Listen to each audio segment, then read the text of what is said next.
आज हम बात करेंगे धैर्य और साहस की। जी हाँ, आपने बहुत बार सुना होगा कि जिस पुरुष में धैर्य और साहस होता है वो किसी भी मंजिल को पा लेता है। अर्थात जब किसी में धैर्य और साहस होता है तो वह अपने लक्ष्य से चूकता नहीं। तो आखिर ये धैर्य और साहस क्या है? क्या हमने कभी इस पर विचार किया है? जब भी हम अपने लक्ष्य को पाने के सबसे करीब होते हैं तो उस समय अक्सर लोग अपना धैर्य खो देते हैं। अर्थात जब हम अपने लक्ष्य के सबसे करीब होते हैं तो हमें प्रतीत होता है कि हम उस लक्ष्य को पा चुके हैं।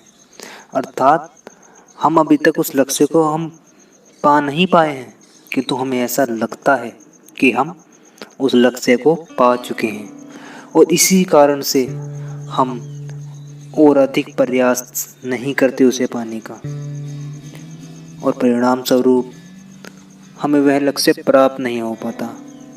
हम लापरवाही कर देते हैं जिसके कारण हम उस लक्ष्य को प्राप्त नहीं कर पाते। फिर धैर्य क्या है?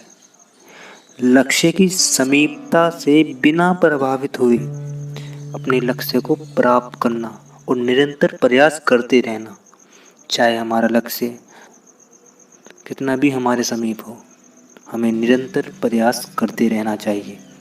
यही धैर्य है। फिर साहस क्या है?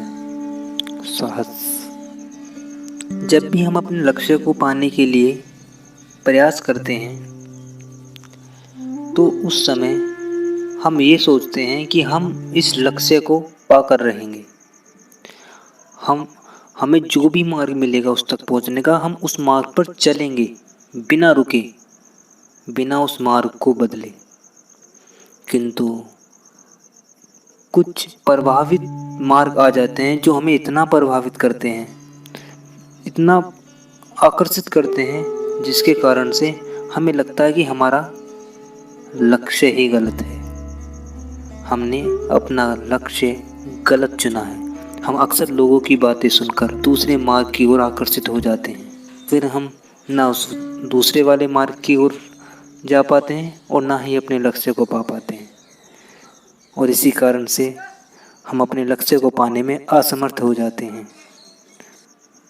अर्थात अपने लक्ष्य पर अडिग रहना और किसी अन्य दूसरे मार्ग से आकर्षित या प्रभावित ना होना ही हमारा साहस है। आशा करता हूँ कि आपको धैर्य और साहस का उचित अर्थ समझ में आया होगा। इस पर विचार अवश्य कीजिए।